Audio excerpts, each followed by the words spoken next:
Halo semuanya, selamat pagi, siang, sore, ataupun malam. Kenalin aku Muhammad Rofani Muhlis, NRP akhir 120, Siskal 24. Di video ini saya buat dengan tujuan sebagai konsekuensi ketidakhadiran saya pada forum kedua dengan isi video yaitu membahas tentang apa saja yang dibahas pada saat forum kedua pada tanggal 21 Juni 2025 hari Sabtu. Adapun pematerinya sendiri yaitu Mas Mbak SC, yaitu Mas Danan, Mas Silver, Mas Rafsa, Mas Aldi, dan Mbak Berlian. Yang dibahas pertama ada absensi. Absensi berupa pengisian G-form yang akan ditutup 30 menit sebelum dimulainya forum.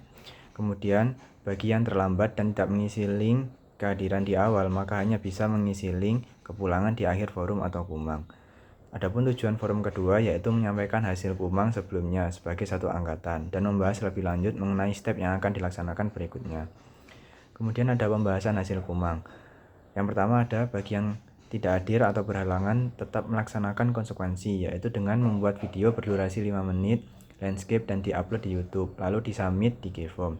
Deadline-nya 1 hari sebelum forum atau kumang selanjutnya. Pembuatan konsekuensi ini dibuat agar bagi yang berhalangan atau tidak bisa mengikuti kegiatan bisa lebih paham mengenai materi yang ditinggalkan. Kemudian ada notulensi. Notulensi sendiri diwakilkan oleh satu orang perwakilan kelompok. Dibutuhkan 2 orang perwakilan dari kelompok yang berbeda. Kemudian ada perwakilan tiap kelompok yang mengikuti ASIS bersama SC akan memaparkan kembali penugasan saat forum asistensi. Kemudian ada pembahasan tentang etika dan etiket dan pembuatan marunbook. Evaluasi dan ketentuan konsekuensi. Adanya konsekuensi bertujuan agar individu yang tidak hadir forum bisa dan mengerti tentang pembahasannya. Bukti pertanggungjawaban seperti tiket kereta atau rondon masih belum diterima. Solusinya membuat template surat izin sesuai kesepakatan angkatan. Jika izin sakit, usahakan melampirkan template surat izin dan surat dokter. Untuk perizinan yang menggunakan template dari angkatan kita disertai dengan lampiran surat izin dari pihak yang bersangkutan, misalnya sakit, lampiran surat sakit, lomba, lampiran surat lomba, dan lain-lainnya. Kemudian ada pembahasan selanjutnya yaitu perbedaan kontrak dan tata tertib. Kontrak adalah perjanjian tertulis antara kedua belah pihak sebelum melakukan kegiatan. Kontrak terikat dengan persetujuan berupa tanda tangan kedua belah pihak. Kemudian ada tata tertib sendiri yaitu adalah prosedur dari proses kegiatan. Dapat disimpulkan bahwa per forum ini kita belum memulai rangkaian karakter building, melainkan baru mempersiapkannya. SC hadir untuk membantu dalam mempersiapkan hal tersebut. Kemudian ada kendala-kendala dalam penugasan. Yang pertama, ada crash antara jadwal teman-teman Siskal 24 dengan narasumber yang ingin diinterview. Kemudian yang kedua ada narasumber tidak ingin menunjukkan KTM. Yang ketiga ada belum diberi kepastian interview oleh narasumber. Dan solusinya yaitu dengan cara cari kenalan cutting lain di lingkup FTK, komunikasikan dengan yang lainnya agar dibantu cari penggantinya. Cara membuat relasi dengan cutting bisa melalui UKM, kepanitiaan, organisasi maupun forum daerah ataupun kestari Adgrigi. Solusi dari penugasan interview. Yang pertama adalah untuk jadwal yang belum tentu atau masih belum ada kabar dari narasumber, bisa untuk di follow up lebih lanjut. Yang kedua, jika narasumber tidak mengizinkan atau tidak berkenan menunjukkan KTM, bisa menggunakan KRSM sebagai gantinya. Jika narasumber tidak mengizinkan atau tidak berkenan menunjukkan KTM ataupun KRSM, bisa mencari pengganti narasumber. Jika belum mendapatkan narasumber, bisa meminta pertolongan teman seangkatan yang memiliki kenalan, semisal UKM, organisasi, dan lain-lainnya.